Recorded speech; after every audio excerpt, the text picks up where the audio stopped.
Hello everybody, and in this video we will learn how to use the Averageifs formula, Averageifs. Well, this formula allows you to calculate averages based on multiple conditions.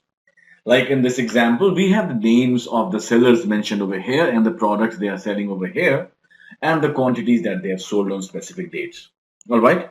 Now, the average if formula would allow us to find what has been the average sale of, say, seller Jeff based on the condition whether he's selling a Blackberries or iPhones.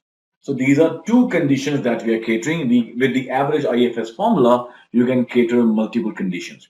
So let's see how we are going about it. So when Jeff is selling Blackberries, his average sale is 18. But if he's selling iPhones, then his average is 12. So let us see how we use the averages formula. Is equal to Averageifs finds arithmetic mean of the cells specified by a given set of conditions or criteria.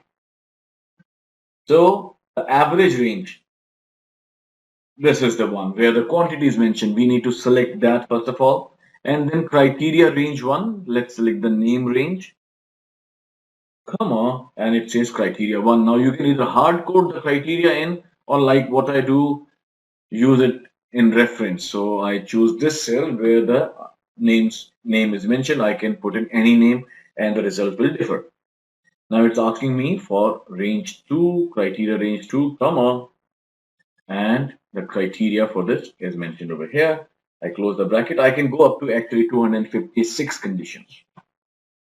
The answer is nothing, because John is only selling Blackberries, is only selling iPhones. But if I make it Jeff, the answer is 18. If I make it iPhone, the answer is 8.5. So this is how you use the average IFS formula. See you in the next video.